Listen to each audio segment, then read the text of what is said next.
Hey everyone, this is Ash on Comics. I'm Ash. Here's my iPad, and I'm talking about Comicsgate. What is Comicsgate to me? This is my opinion. I think this is the most accurate boiling down of the definition. Not everyone's going to agree, obviously. But when anyone asks me what is Comicsgate, this is what I tell them. Comicsgate stands for social engineering and propaganda replacing good stories and talent in previously existing comics.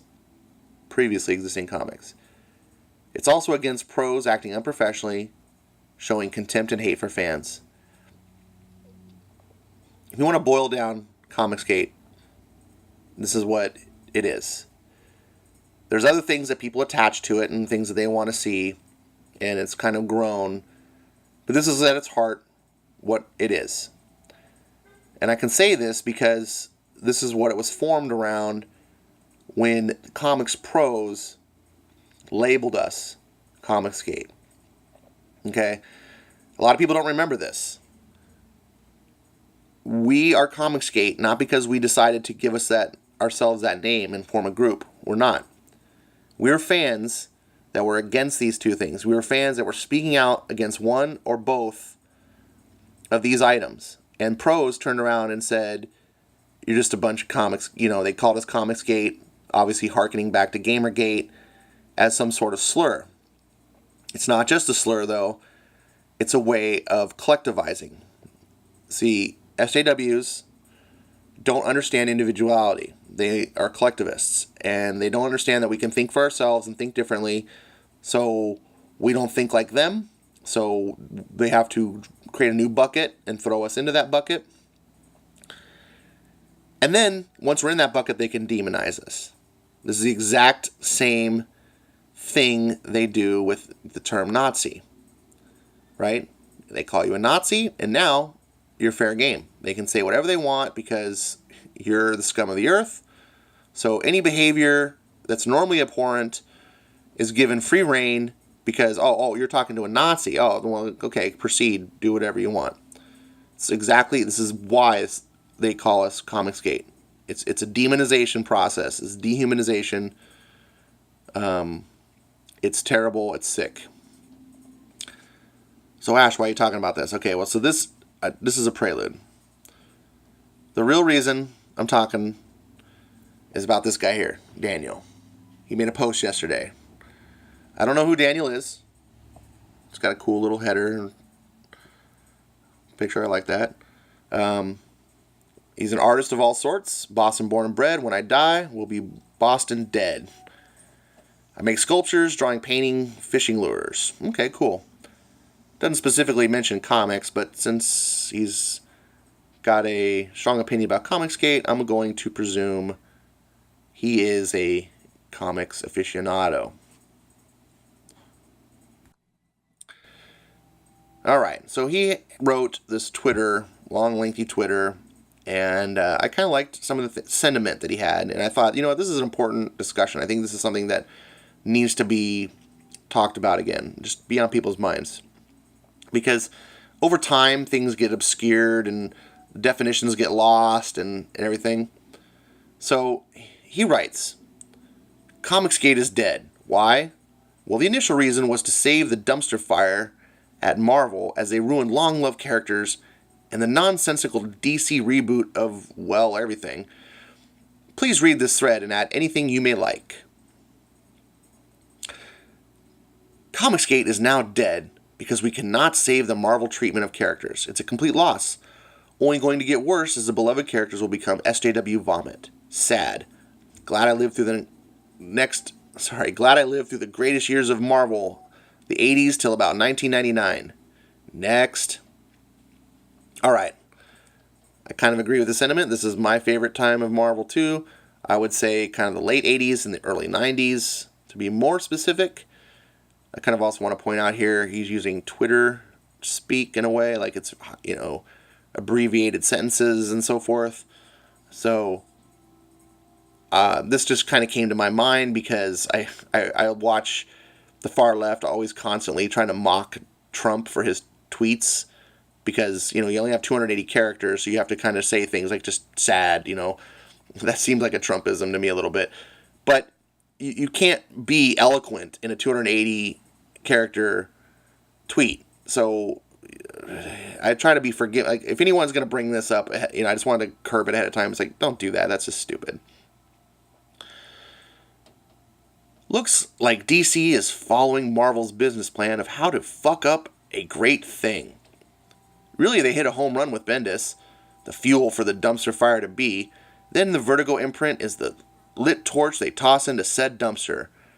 By the way, they can't make a movie for nothing. Except Wonder Woman is an amazing character, movie presence. That whole crew from director to actors was and is awesome. Not Chris Pine, though. Don't understand what the problem with Chris Pine is. Maybe you know something I don't. But Marvel can bring the A game in every movie since Iron Man. What the actual fuck? Teen Titans looks horrible as fuck. Gotham's good. Marvel TV sucks. Alright, pause.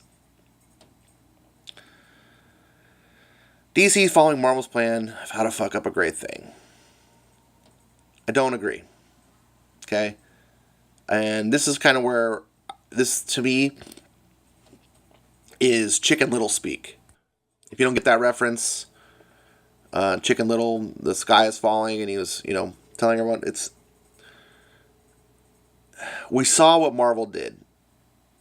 And then when DC shows any sign of the same thing, we just draw this big conclusion like, oh God, it's happening all over. I need to remind you, since comics have been around, at any point, even the best publishers doing the best made stupid mistakes. My favorite time, what I think is the greatest, was kind of this era, which also included one of the most biggest fumbles a publisher has ever done. Marvel was kicking all sorts of ass in the early 90s. All sorts. I mean, they were just where it was. And they decided that they had this cadre of superstar artists that were basically making Marvel what it was. These guys, Jim Lee, McFarlane, Eric Larson, Silvestri, these guys had helped propel comics beyond just nerds in a comic store to the mainstream. They were like the MTV generation of comics. I don't think comics has ever been as mainstream and cool. That's the thing. Cool. These guys were a big reason for it. And just like the movies, right? The Marvel movies have become cool. And that's why they make billions of dollars, because it's not comics nerds going to see these movies. It's everyone going to see the movies because they're not just good, they're cool, they're acceptable. Mainstream accepts them. Well, these guys realized their rock star status. They said, the practices you're doing, paying your writers and artists is terrible. And it was. And they wanted to up things. They wanted some rights to character, when they did character creation, they wanted a piece of the pie. Sorry, I had to cough there. They wanted a piece of that pie. And Marvel was like, nope, we're going to keep squeezing that sponge and just milking you for all you're worth. Thinking they had nowhere else to go.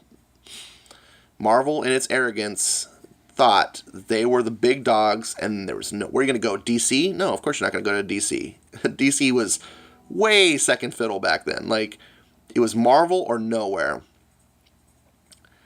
And they made a big blunder because McFarlane was not having it. And he got Jim Lee. That was the crux, I think. Jim Lee to agree. Because he got a couple other guys, but they didn't have Jim Lee. And once they got Jim Lee to be like, yeah, you know what? I'll throw my cards in. It was done. And they pulled all that superstar status out of Marvel, formed up their own shop. And, the rest is history. If you don't know this whole story, like the details, go up on YouTube. And there's a Sci-Fi Wire 5-part miniseries. I know Sci-Fi Wire is normally trash, but this one's actually really good. And it breaks down... I forget the name of it, but you should be able to find it. Very, very well done. And even if you know the story, go back and watch it. It's kind of fun to relive it and go, oh yeah, that was a really interesting time in comics. I highly recommend it. Anyways, so that was a huge blunder, and Marvel went bankrupt. They people blame like the boom, like oh the bubble burst for the speculator boom and stuff. Okay, well, even if that's true, even if that's the reason, the speculator bubble had a lot to do with Image kind of forming. It all built up. I think it's one of the worst mistakes in comics history. And afterwards, guess what Marvel did? They installed new pay structures, added creator rights, and they did things. DC did the same. So they shook up the industry. My point on this is that we take a look and say, oh, a publisher is doing something really boneheaded and stupid. It's not the end of the world. And more importantly, it's not necessarily because they're going to collapse like Marvel. They're not necessarily doing the same thing. DC is in a tough situation, okay? DC is not Marvel. And even though right now they're making better comics, better art, almost all the best artists are at DC. It's kind of reversed from the 90s. They have most all the best artists, most all the best writers. They're printing on better stock paper, and their comics are the same or less than Marvel comics. Yet Marvel still outsells them. It's crazy. I can't fathom this. I mean, I understand from a Marvel fanboy idea, but Marvel sucks so bad right now, and DC's so good. So we have this problem where, DC has this problem that they don't get to have the free passes that Marvel does. Marvel just goes, make a new Spider-Man book. That'll appease everyone.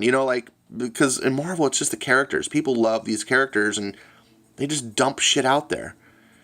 DC has to work their ass off to get any attention. And they work so hard, and then they make one little mistake, like, oh, you hired Bendis? I'm out. It's like, are you kidding me? The Marvel fans don't run when they... Look at all the mistakes Marvel does.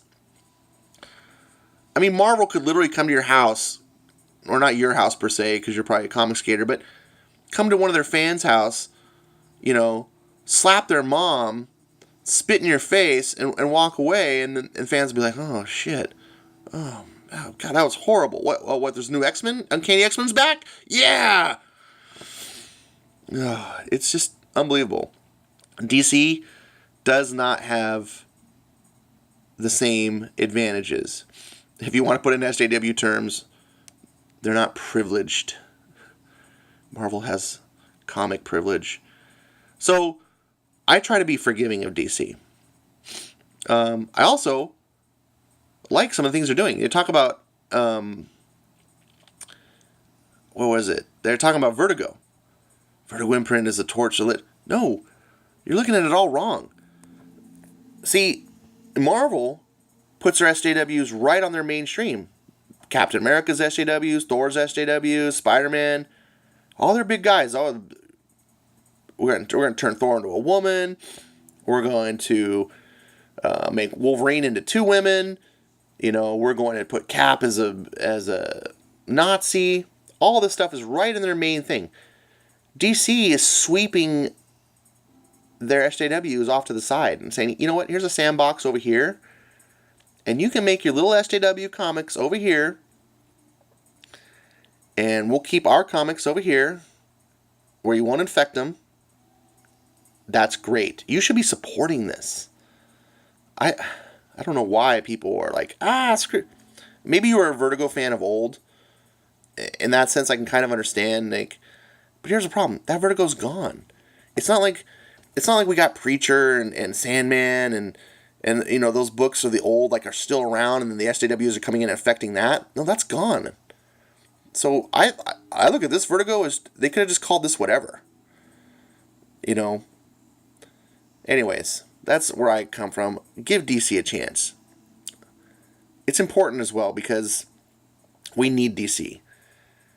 DC fails, comics are done, because Marvel's a sinking ship, right? As long as we have one of the big two, indies comics can thrive and we can have all this like side business around it. But we need one of the big two around. And you say, well, I don't like what they're doing. I don't want to support them with my money. That's fine.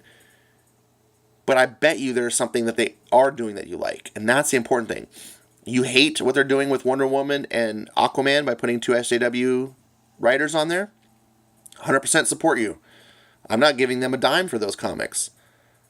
But what I do like is now that there's two Batman comics, because Brian Edward Hill fixed Detective Comics. He took out the Bat family, turned it back into a solo Batman book. So now you've got Batman. You said, well, I don't like Tom King. It's low T Batman. Okay, that's fine. Now you actually have another Batman title. And if you did like Tom King, now you have another Batman title. There's good things that are happening. So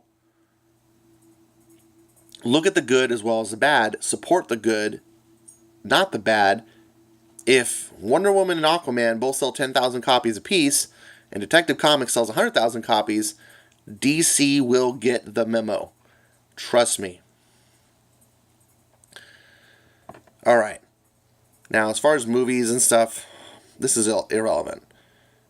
Warner Brothers and DC are separate. Yes, I know DC is a subsidiary under Warner, but it's a completely autonomous. It doesn't get any money from Warner or anything like that. It's its own shop. But Warner Brothers as a studio has nothing to do with DC, and so therefore their movies are more analogous to the way Marvel films are under other studios like Fox and Sony. And those films all suck. The Marvel movies are part of Marvel Studios, which is affiliated with Marvel Entertainment. Right? So you have people that work in the industry, work at Marvel, like Joe Quesada, who's kind of part of both a little bit. There's a connectivity there. So think about that. And this, either way, this has nothing to do with the actual print comics as far as what's going on. So I'm going to kind of skip that. Alright, he goes on. But how is this all related to Comicsgate's death? The reason it started was the shit show of our beloved characters not making new comics. So it's really cool we get pros now making indie comics, but that's not Comicsgate. If you can't understand this, you're never going to. And that's a good point. These new guys that are coming in, they're not Comicsgate in the same sense that we are. Comicsgate is a fan initiative, right? It was pros labeling fans to demonize them because of fans' criticism of the pros. That's what it is. It is not these new pros coming in, doing these comics, and they love to take that Comicsgate name and be like, hey, we're Comicsgate too. Sort of. Because pros can be fans, right? You know, like I'm sure Ethan Van Sciver buys comics. It's not like he just makes them and then hates other comics. Pros are fans as well. But their initiative is different. And all these guys are about making money. So I like to call the pros Comicsgate allies rather than just Comicsgate. He goes on. I love the new stuff, but it's not Comicsgate at all. It's called indie comics. Now, when he says new stuff, he's talking about the Indiegogo, new stuff that's coming out these guys are doing. Back in the 90s, we had indie comics that were awesome. You were guys wanting to get in the big two. Hell, if you made it into Image, you were even better off. They were the art talent of talent. And that's true. In the early days, they were finding some great talent. Not so much at Image, but way better for artists to showcase amazing fucking art. But even the stories were not good. So most artists went back to the big two, brought those IPs along. Good, damn good deal, to be honest. So Comicsgate is dead, indie comics are on the rise, and the big two are turning into a shit show with the invention of social media and how they interact with fans, and only because we still have different opinions in life. Who would have thought that? Sadly, many of the people I adored are not on my level in thinking. That's fine, but it's not okay for me or them to attack or talk shit about each other and fans. Now the crappy art and the crappy stories are a different animal. Sure, we may not like political opinions of a person, but to make comics a forced social issue or blatant use to push an agenda is wrong. Why? I'll get to that in a sec. So, I like what he talks about here, about social media. You know, I kind of go back and think, like, maybe in the 90s, like, had some of these guys been on social media, maybe people I loved, you know, I don't know Todd McFarlane. Maybe the dude's a raging asshole. I don't know. But maybe if he got on social media, you know, back in the 90s, it was like, fuck you guys, I can't believe your support, you know, Kenneth Starr and investigating Bill Clinton. You're all pieces of shit. Of course, that was like before the 90s. That was like 80. I don't remember exactly when that was. But you get my point. We would have been like, well, oh my God, screw you too, buddy. Now, obviously, Todd doesn't behave that way in the current social media, so I doubt he would have back then. That's just an example. I think that has a lot to do with it. We didn't see, you know, what the artists were like. And I'm fine with that. I realize that a lot of people whose art I buy, not just in comics, but in music, movie, TVs, people I support, I realize in the back of my head that a lot of these guys are probably total dicks that I would hate in real life. But since I don't know they are, I don't worry about it, I don't try to assume that they are, and I just separate the art from the artist. But once you throw it in my face, once you spit in my face, figuratively, and show your contempt for me, I no longer want to support you. And no one should. You should never give money to someone who shows contempt for you. That just makes you weak. It makes you a mind slave. It's terrible. So he goes on. Why? Well, it hurts sales and is never portrayed properly in today's comics. Case in point, Iceman becomes gay in a single page. After 40 years of being a straight man. On the other hand, North Star had a great coming out back in the day. Very well received, too. Good point. And I love how people will try to say, well, you know, people are gay for all their life and they don't ever reveal, blah, blah, blah, blah. They don't reveal to the public. But in their head, they knew. And we saw Bobby inside his head. We're the audience. We got to understand who Bobby was, not just the way people surrounding him saw him. The audience gets an inside look to the way a person thinks. So if Bobby was gay and hiding it all the time, we would have saw it. Now, we would have saw like the whole time, like, wow, Bobby never comes out. We the audience know he's gay, but no one else does. That's how it would have been. So if anyone tries to tell you like, oh, no, that's bullshit. Bullshit. Bobby was straight, always. And then furthermore, you got North Star. You want a gay person? There you go. Why don't you just use North Star, give North Star his own miniseries. It could not do worse than Iceman. So if another argue, well, North Star is not as popular as Iceman.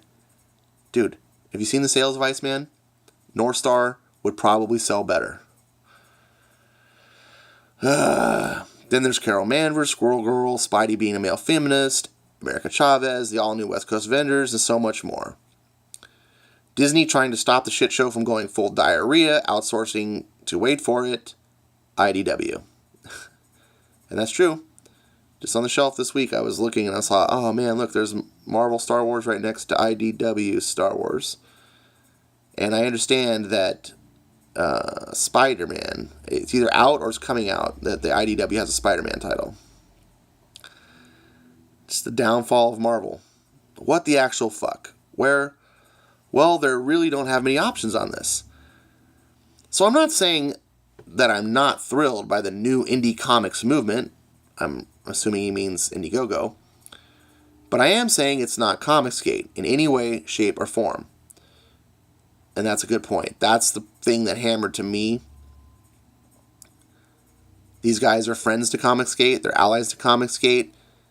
They, as fans, may also be supportive of Comicsgate.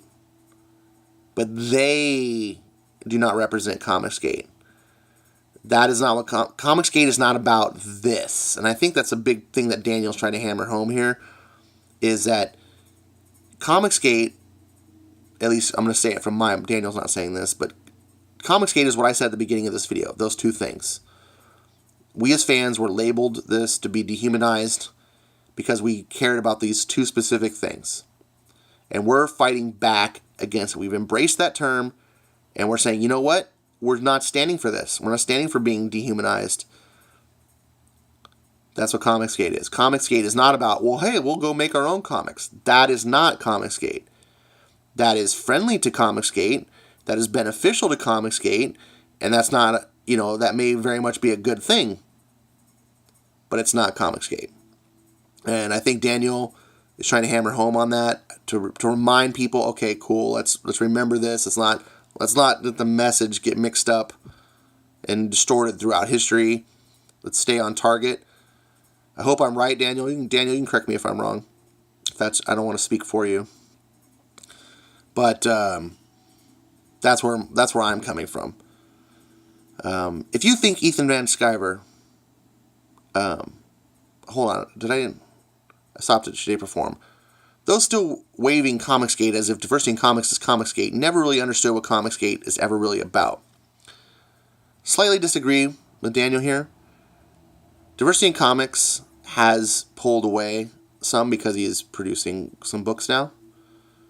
But he's also the most ardent producer of Comicsgate videos in talking about. He's pulled away because he's trying to be the professional he critiqued others for not being. So now he's got a bit of a conflict of interest. But Diversity in Comics is one of the hearts of Comicsgate. Think about him before he ever made a comic. He hasn't changed much. Now, Diversity in Comics as a pro, as a pusher of his comics, Jawbreakers is not Comicsgate. Would be a way that I would say that. This is kind of blurring the lines here, though. If you think Ethan Van Sciver has amazing books like Cyborg or Comicsgate, then you never knew what it was truly about. These guys are indie comics. They are not the big two. Thank God for that. Indie comics does not have restrictions on these creators, and that's great. I love comics, and I always have. Diversity in Comics, EVS, Donald DeLay, Abacus Mike, Mitch Breitweiser. They are not Comicsgate. They are fucking indie comics gods. And that's kind of his point. So, I think I made my point on this about separating the two, about the reason to keep things straight and revisit history so that you don't end up revising history. The message can get lost, especially if you're a new person. If you came into this like 2 months ago, you may not have a clear flow of how all this started. And then you can inadvertently spread misinformation about its history. That happens a lot. It's unintentional. I think he had a lot to say as good points. I think there's a few things I wanted to address that I disagreed with. And I think I said that. I hope this was something that you found informative, at least on the idea of like, hey, it's worth thinking about. If you think I'm wrong about any topics, or if you have anything to add, please put them in the comments below. I would love to read them, love to know what you're saying, and thanks for giving me your time to watch this. Thanks, Daniel, for making the tweet to give me something to rant on about, and you guys have a great day.